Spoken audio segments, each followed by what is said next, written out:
Bom dia, pessoal. Bom dia, boa tarde, boa noite. Espero que estejam bem. E agora eu irei postar um vídeo muito interessante.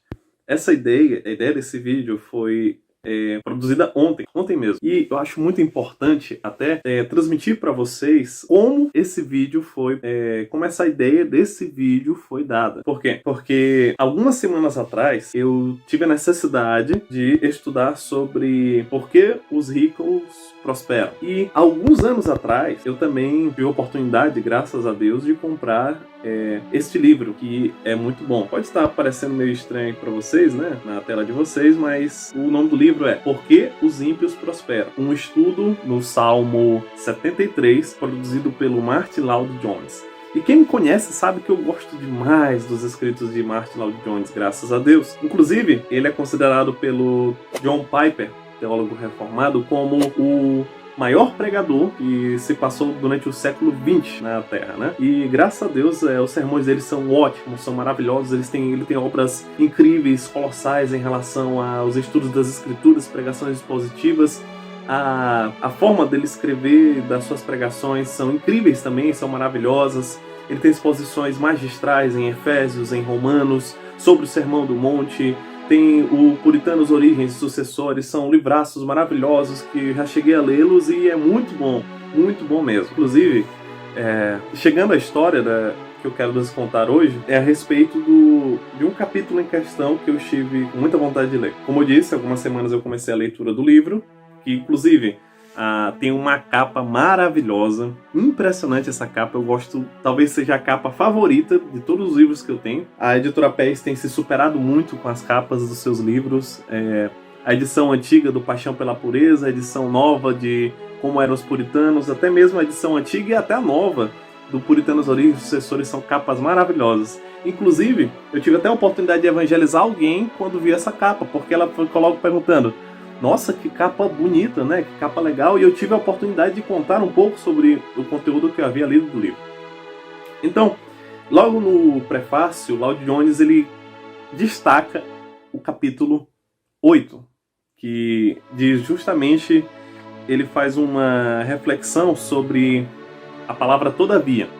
Mas não é simplesmente contar-lhes o capítulo 8 que eu quero fazer, porque talvez no vídeo antigo, no vídeo novo, para falar a verdade, no futuro eu possa contar o capítulo 8.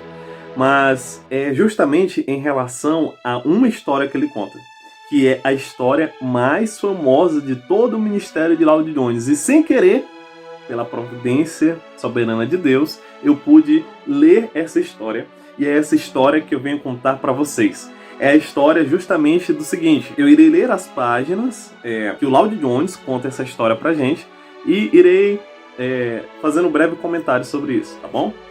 Além disso, essa história ela está tanto presente no Teologia, o canal do meu irmão Bruno, que é um canal maravilhoso, é uma bênção muito grande.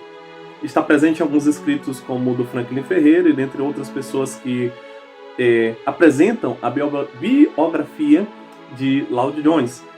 Mas agora o próprio Lloyd-Jones conta pra gente. E que história é essa? É a história de um homem que estava prestes a pular de uma ponte. E antes dele pular essa ponte, ele viu que no Big Ben de Londres estava dando o horário que teria uma pregação do Dr. Martyn Lloyd-Jones na capela de Westminster. E quando ele viu que ia ter essa pregação, ele decidiu ouvir a pregação primeiro, que foi um grande avivamento ali na Inglaterra.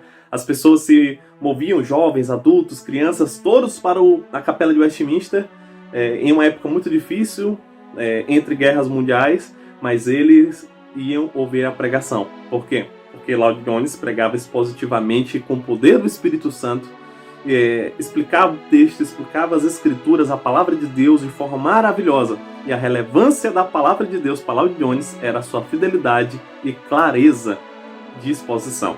Ele era fiel à palavra de Deus. E a palavra de Deus não precisa realmente de mais nada, nenhum acréscimo, nenhuma questão moderna para que a palavra de Deus tenha relevância. Ela só precisa ser entregue com clareza e fidelidade. E esse era um dos segredos do poder da pregação de Lloyd-Jones. Então, esse homem que iria se jogar de uma ponte, ele ouviu a pregação de Lloyd Jones e desistiu dessa ideia. E aqui, nesse texto, nós vamos saber completamente como foi essa história, tá bom?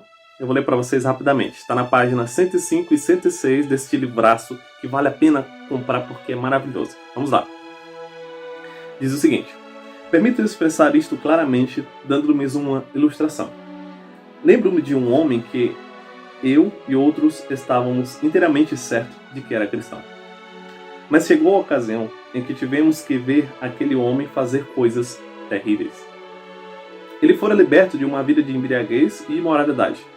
Foi convertido e se tornou excelente cristão. Cresceu espiritualmente de maneira espantosa. Mas, subsequentemente, aquele homem fez algumas coisas terríveis. De novo, se tornou culpado de adultério. Pior do que isso, assaltou a própria esposa e, em suma, passou a comportar-se de maneira mais desprezível ainda. Muita gente começou a dizer que aquele homem nunca tinha sido um cristão verdadeiro. Mas, a despeito disso tudo, eu disse: este homem ainda é cristão. Isto é apenas uma apostasia momentânea. Ele não vai acabar sua vida desse jeito. Ele foi de mal a pior, e o povo disse: agora o Senhor vai admitir que este homem não é cristão? Eu disse: este homem é cristão. Ele está vivendo no inferno no momento, mas voltará a Jesus Cristo. E graças a Deus voltou. E uma vez mais está firme e se regozija na fé. Caiu, mas não ficou prostrado para sempre. Continuando a nossa história, na página 107, ele diz o seguinte: deixe-me retornar ao cristão que caiu em adultério e enganou e roubou sua própria esposa. Eis o restante de sua história. Ele abandonou o lar, veio para Londres e ficou vivendo no adultério. Seu dinheiro chegou ao fim. Ficou em tal estado de envelhecimento e miséria que resolveu cometer o que iria fazer pulando de uma ponte. Rebaixou-se ao ponto de nivelar-se a uma escória humana. Como diz a história do filho pródigo, ele queria tomar parte da comida dos porcos. Ele queria fazer o que é mais impensável na questão de comer, e esse homem ele queria fazer o que é mais impensável na questão de viver, ou seja, pular de uma ponte. Rebaixou-se ao ponto de nivelar-se a escória humana. Finalmente, um domingo à noite, quando caminhava para o dique, determinado a atirar-se no Tâmisa e acabar com tudo, de repente lhe ocorreu na mente: vi a este edifício. Veio e sentou-se na galeria, enquanto eu conduzia o povo em oração. Eu não sabia que ele estava lá, mas disse algo sobre o amor de Deus pelos aqueles que se afastam, os apóstatas. Eu disse aquilo de súbito, sem predeterminação, sem saber de nada, e o que eu disse, apesar de ser apenas uma frase estranha, foi uma flecha de luz vinda de Deus àquela pobre alma. Foi uma flecha de esperança ao seu coração. Ele voltou para Deus, e tudo está bem com ele. Eis a graça restauradora de Deus, que é capaz de convencer e mudar aquele que está convencido a fazer o pior. Lá estava ele, andando pelas ruas, quando de repente sentiu o desejo de entrar no santuário. Por quê? Porque Deus o mandou entrar. Deus pôs o pensamento na mente dele e ele entrou. Deus também pôs na minha mente a coisa que eu disse, e ele a proferiu em minha oração. Não fui responsável, eu estava completamente inconsciente daquilo.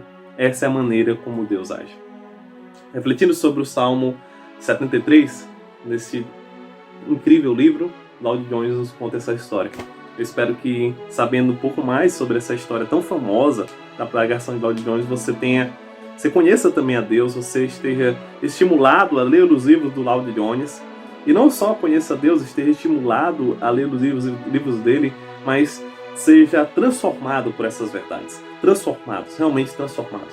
Porque os salmistas, no Salmo 73, como diz Lloyd Jones, ele estava numa situação terrível, de profundeza, de amargura, tristeza, desânimo, de forma terrível, ao ponto de se destruir a si mesmo. Mas, como diz o Salmo 73, Deus o segurou pela mão e o restaurou. Isso é maravilhoso, pessoal, maravilhoso. Em nossos tempos, mais do que nunca, temos necessidade de muitos receberem esta restauração do Senhor. Portanto, que você possa buscar sem cessar essa esperança. Espero que você seja abençoado e oro por isso.